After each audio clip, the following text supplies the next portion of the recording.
Pak, ini bulan-bulan doa. Apa yang sampean minta pada Allah, Allah pasti meresponnya. Asal tentu adab-adab dan syarat-syarat doanya diperhatikan jemaah sekalian. Sampean silakan seceng Pak Andi, Pak. Bagaimana adab dan syarat doa yang benar itu? Sampean laksanakan terus minta sama Allah, pasti dikabulkan oleh Allah Subhanahu wa taala. Hal min mustaghfirin, adakah dari hambaku yang suka berbuat dosa, Pak? Mau istighfar, mau minta ampun kepada aku. Bahkan yang lebih dahsyat lagi, ma'asyar muslimin, hal minta ibin, adakah dari hambaku pelaku dosa besar itu yang pernah syirik, yang pernah durhaka pada orang tua, ya, yang pernah kemudian bunuh orang, pernah zina, penikmat makan uang riba, pernah korupsi, pernah mencelakakan orang, pernah menyihir orang. Ini bulan Ramadan, selama sambian taubatan nasuha, dibuka lebar-lebar oleh Allah semua pintu pertobatan itu oleh Allah Subhanahu wa taala. Bulan pengampunan. Ya akhi, tidak hanya itu, Pak. Saya baca di riwayat yang lain. Ini riwayat Imam At-Tirmidzi wa sahahu Hakim ala syartis sahihaini dari Abu Hurairah. Nabi mengatakan, idza kana awwalu lailatin min Ramadan, apabila nanti masuk malam pertama bulan Ramadan langsung, Pak, sampai Ramadan selesai, sufidatis syayatin wa maradatil jan, semua setan-setan dan jin-jin yang bengis, Pak, namanya jin marid, itu semua dibelenggu oleh Allah Subhanahu wa taala, Pak, dikerangking, diikat, Pak. Ini karunia dari Allah. Memang di bulan Ramadan makhluk halus yang suka menggoda manusia dengan sumpah yang jelas kepada Allah itu tidak mampu, Pak, masuk ke dunia kita. Tidak akan menggoda manusia, ma'asyal muslimin. Makanya sampean lihat, Pak, kalau sampean punya iman, punya semangat yang, coba lihat, Pak, di bulan Ramadan semangat beribadah itu lancar, Pak, nikmat. Karena saat itu sampean tidak diintervensi oleh jin dan setan, Pak. Sehingga kata guru saya nih, Pak, kalau ada manusia di bulan Ramadan masih suka maksiat, ya, masih suka bujuan, Pak, masih suka berbohong, ya, masih suka mengumpat, ngamuan, sadarilah, manusia itu saat itu dia sedang tidak diintervensi oleh jin dan setan, tapi itu sifat aslinya begitu, jamaah sekalian. Sekaligus para ulama mengatakan Ramadan adalah momentum untuk melihat siapa kita apa adanya, Pak. Lihat siapa diri kita sebenarnya, dilihat di bulan Ramadan. Karena saat itu sampean sedang bersih, utuh, tidak diintervensi oleh jin dan setan. Itulah sifat kita yang sebenarnya. Dan kesempatan buat kita untuk mengevaluasi diri. Kalau ada kelemahan-kelemahan, ngamuan umpamanya jemaah sekalian, suka bujuan, suka berbohong, segera istighfar pada Allah Subhanahu wa taala jemaah sekalian. Dan 1 bulan itu dilatih untuk seperti itu, ma'asyal muslimin. Terus apa kata Nabi? Wa ghullikat abwabun nar falam yuftah minha babun. Semua pintu-pintu neraka ditutup rapat-rapat oleh Allah. Tidak ada satu pintu pun yang terbuka. Ini, Pak, sinyal kuat dari Allah. Tidak pantas umat Muhammad itu, kita ini, Pak, kaum muslimin, kaum mukminin, masuk ke dalam bulan Ramadan, kemudian keluar dari bulan Ramadan nyemplung ke neraka, masuk ke neraka. Tidak pantas. Oh, Allah memberikan pengampunan, Allah melipat gandakan pahala, Allah akan menghapus semua dosa kita, kemudian kita tidak bisa meraih semua itu. Sampai Allah mengatakan, aku tutup neraka ini, karena tidak pantas orang kalau masuk ke dalam bulan Ramadan kemudian masuk ke nerakaku ini. Tidak ada satu pintu pun yang dibuka oleh Allah Subhanahu wa taala. Wa futihat abwabul jinan, dan pintu-pintu surga, Pak, semua dibuka oleh Allah Subhanahu wa taala. Tidak ada satu pintu pun yang tertutup. Ini Allah ingin memberikan pesan, itu tempatmu di situ, kata Allah Subhanahu wa taala. Orang kalau menikmati Ramadan, melaksanakan proyek Ramadan dengan benar, berpuasa dengan benar, salat malam tidak pernah absen 1 malam pun, Qur'annya dibaca, doanya khusyuk kepada Allah, suka iktikaf di masjid, berbagi antar sesama, pasti ke surganya Allah Subhanahu wa taala. Apa kata Nabi? Allah mengatakan, walillahi utaqa'u minan nar, dan bagi Allah, Pak, setiap hari, Pak, siap membebaskan kalian semuanya dari jilatan api neraka. Ya baghiyal khair, kata Nabi, akbil, Wahai hamba-hambaku yang suka kepada kebaikan, ayo sambut, terimalah karunia ini, kata Allah Subhanahu wa taala. Wa ya baghiyasyarr aqsir. Wahai hamba-hambaku yang terbiasa terjebak dengan dosa, dengan maksiat, putus, selesaikan semua itu. Berhenti, ayo kembali kepadaku, kata Allah. Ini bulan yang luar biasa, ma'asyal muslimin. Makanya Pak, saya jadi merenung, wajar kalau kemudian Nabi memberikan teguran keras kepada kita jamaah sekalian. Ada 2 hadis Pak yang redaksi awalnya sama jamaah sekalian. Ada 2 potret manusia kata Nabi yang kehidupannya itu merugi dunia akhirat. Kalau ulama yang agak keras Pak mengatakan celaka dunia akhirat manusia itu. Raghima anfu. Raghima anfu. Summa raghima anfu. Celaka, celaka, kemudian celaka manusia itu. Qala man? Siapa itu ya Rasulullah? Kata Nabi, qala rajulun id adraka alaihi abawaihi falam yaghfira lahu. Itulah seseorang yang di masa hidupnya dia berjumpa dengan kedua orang tuanya, kemudian kedua orang tuanya meninggal dunia, sementara orang ini tidak mendapatkan ampunan dari Allah Subhanahu wa taala. Ini Pak, kalau dalam bahasa akhlaknya itu Pak, birrul walidain. Dan ini bukan pembahasan saya malam ini. Hati-hati, cuma saya ingin mengingatkan, hati-hati Pak kalau kita punya orang tua. Surganya sampean sangat bergantung pada orang tua. Kalau sampean pengen sukses, bahagiakan orang tua. Kalau Allah pengen ridho sama sampean, cari ridhonya orang tua. Ridho Allah fi ridhal walidain wa suhtullah fi suhtihima. Saya pikir kita semua paham masalah ini. Dan saya tidak akan bahas panjang lebar masalah ini perlu perenungan tersendiri jamaah sekalian. Tapi yang kedua ini Pak, terkait dengan momentum Ramadan ini. Raghima anfu. Wa raghima anfu. Summa raghima anfu. Rugi. Dan merugi, kemudian merugi orang itu, celaka dan kemudian celaka orang itu.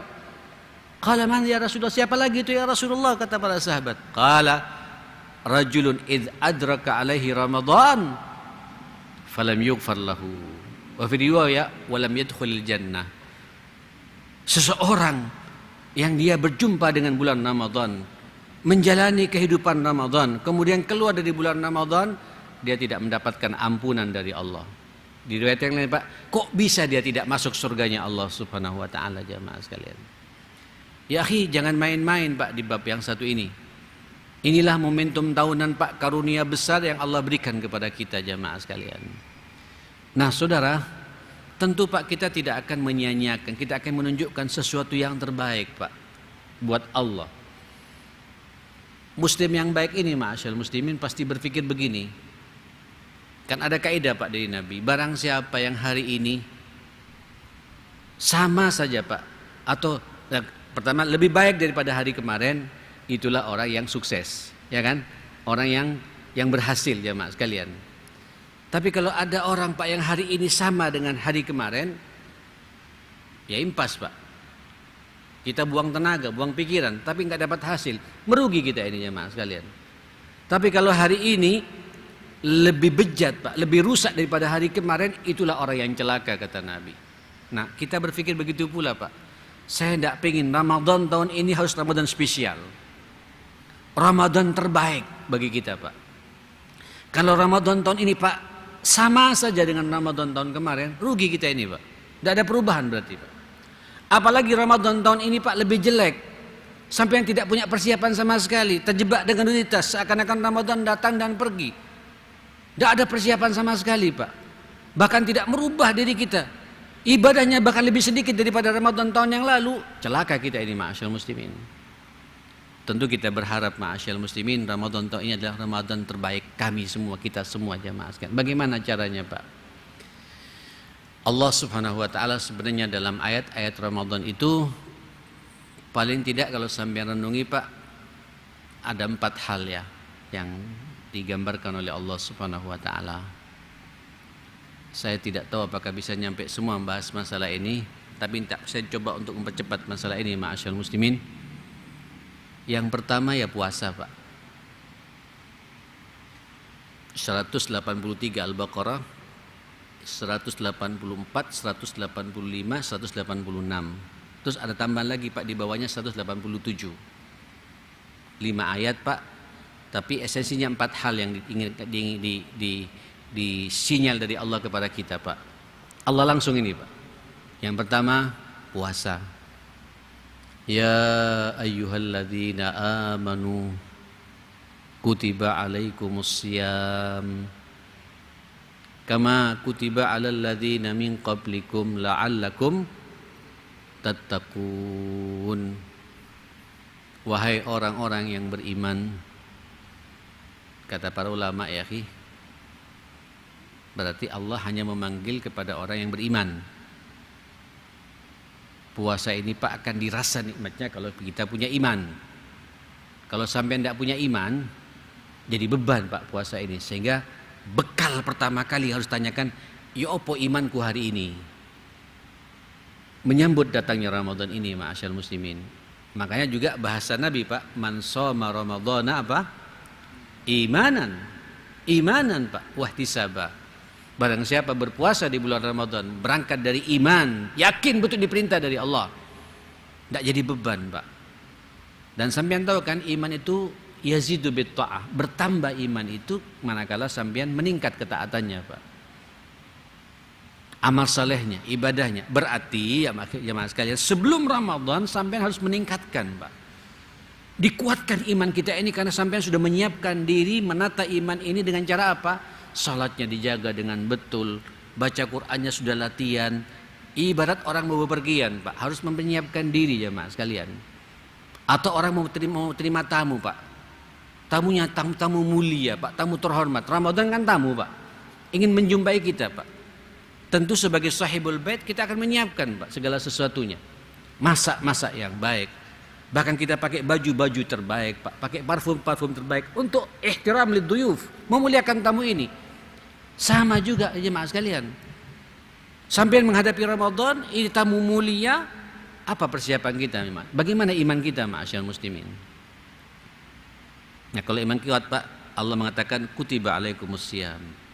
Ingat lo ya, Allah wajibkan kepada kalian puasa. Kama kutiba alal ladzina min qablikum, sebagaimana Allah juga mewajibkan kepada umat sebelum kamu. Cuma kata Allah Pak, walaupun umat sebelum kita juga berpuasa, Yahudi, Nasrani, bahkan Majusi berpuasa semua Pak, tentu dengan syariatnya masing-masing. Cuma buat kita la'allakum tattaqun, sampai ingin diformat oleh Allah puasa ini Pak, sampai menjadi manusia yang kembali pada fitrahnya nanti Pak, betul-betul bertakwa. Cuma banyak diantara kita memahami takwa ini Pak, takwa ini kaitannya dengan Allah Subhanahu Wa Taala. Iya, itu salah satu ma'asyal muslimin. Tapi takwa yang diinginkan oleh Nabi kepada kita, Pak, la'allakum tattaqun, ada keseimbangan Pak antara sampean hablum minallah dan hablun minan nas ini. Orang berpuasa ini Pak, dua-duanya terasa jemaah sekalian, ada keseimbangan betul. Jelas Pak, kalau puasa itu jelas Pak, sampean dengan Allah melatih keikhlasan, melatih ketulusan, tidak makan, tidak minum, tidak bermaksiat karena Allah, jelas Pak. Tidak ada kamusnya orang berpuasa di bulan Ramadan kemudian subuhnya 6:30, nggak akan terjadi Pak. Orang kalau berpuasa di bulan Ramadan pasti semangat juga baca Al-Quran, pasti semangat juga berdoa. Ini kan dengan Allah Subhanahu Wa Taala Pak. Tapi takwa berikutnya Pak, tapi harus ada keseimbangan pula Pak antar manusia ini. Karena puasa itu Pak melatih kita pula untuk sabar.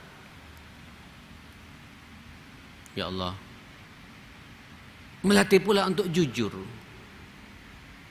melatih pula untuk ikhlas, melatih pula untuk disiplin, untuk istiqamah. Puasa ini Pak melatih kita pula untuk punya sensitivitas antar sesama, karena kita merasakan lapar Pak.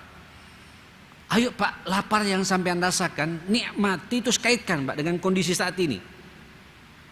Bayangkan bagaimana saudara kita yang juga lapar pada saat ini berpuasa, sedang berjuang meninggikan kalimat la ilaha illallah. Semacam saudara kita di Palestina, di Kashmir India, di Uighur jamaah sekalian, di Mindanao, di Patani, di Sudan Selatan yang sedang bergejolak mempertahankan negerinya dan agamanya dalam kondisi berpuasa. Ada enggak perasaan kita seperti itu, ma'asyal muslimin? Tidak usah jauh-jauh lah Pak, kita ngambil dalam negeri. Ini kita sudah pandemi 2 tahun seperti ini Pak. Angka kemiskinan sudah menganga lebar katanya, ma'asyal muslimin. Banyak di saudara.